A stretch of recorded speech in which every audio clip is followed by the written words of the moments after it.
अच्छा जी, cocktail breeding solutions का part 18 है ये। और आज मैं आपसे बहुत इंपॉर्टेंट बात डिस्कस करूंगा। आज मुझसे गलती हो गई, वो गलती मैं आपको दिखाना चाहता हूँ। उसकी वजह क्या है, ताकि आपसे वो गलती ना हो, आपका टाइम बच जाए। जो चीज़ें मैं एक एक साल में सीखता हूँ एक्सपीरियंस करके, वो आपको 2 दिन में, 1 दिन में, 5 मिनट की, 3 मिनट की वीडियो से पता चल जाए, ताकि आपको ज़्यादा से ज़्यादा फ़ायदा हो, नुकसान ना हो, आप डिसहार्ट ना हो, आप कॉकटेल से जो है ब्रीडिंग लेना बंद ना कर दें, अपना सेटअप ना बंद कर दें। इसलिए मैं आप लोगों से शेयर करता हूँ एक एक बात, एक एक चीज़ जो मैं एक्सपीरियंस करता हूँ। आज का केस आपसे डिस्कस करने लगा हूँ। ये आप बच्चा देख रहे हैं इसके साथ क्या हुआ है मेरी गलती की वजह से, आप देखिए। इसके पेरेंट्स ने पिछली ब्रीड की, वो ब्रीड बहुत जल्दी बड़ी होकर बाहर आ गई। और मैंने क्या किया, इनका बॉक्स साफ़ कर दिया। बॉक्स साफ़ करके मैंने ये सोचा कि बॉक्स आज साफ़ कर दिया है तो कल या परसों जो है वो मैं इसमें नेस्टिंग मटेरियल डाल दूंगा। नेस्टिंग मटेरियल हम क्या डालते हैं कॉकटेल्स को, लकड़ी का बुरादा। अच्छा, 1 दिन 2 दिन गुजर गए, मुझे टाइम नहीं मिला, मैंने देखा नहीं।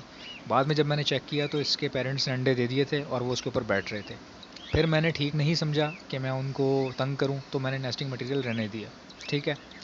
उसके बाद ये तकरीबन 3 बच्चे निकले और इनके पेरेंट्स बिल्कुल सही संभाल रहे थे, इनको सही खिला रहे थे। ये बच्चा बिल्कुल ठीक था। ये 1 दिन का बच्चा है। ठीक है। ये 1 दिन का बच्चा है। इससे पहले जो 2 भाई हैं वो 1 1 दिन के गैप से निकले। ये सबसे छोटा आखिरी वाला बच्चा था। ठीक है। ये 1 दिन का बच्चा है, मुश्किल से 1 दिन का है। अब ये हो सकता है वीडियो में आपको बड़ा लग रहा हो, बट ये बहुत छोटा है। ठीक है।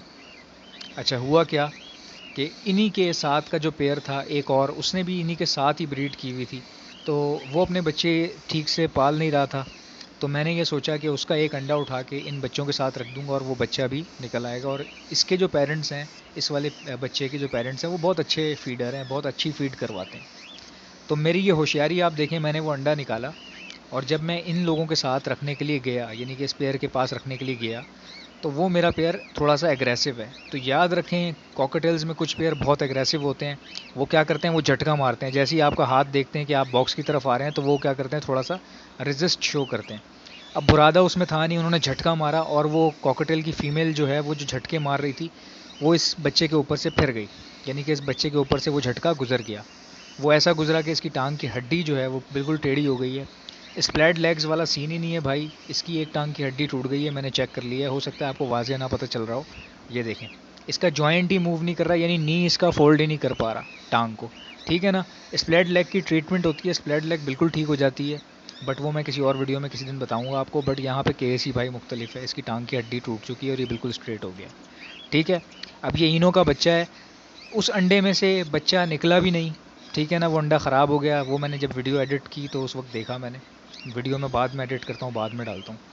तो वो बच्चा जो है, वो अंडा जो है वो ज़ाया हो गया और मेरी होशियारी धरी की धरी रह गई। तो आप लोग थोड़ा सा केयरफुल रहा करें। जो पेयर आपके एग्रेसिव हैं उनके साथ थोड़ा नॉर्मल तरीके से बिहेव किया करें, थोड़ा देखभाल के। ठीक है। अल्लाह हाफ़िज़।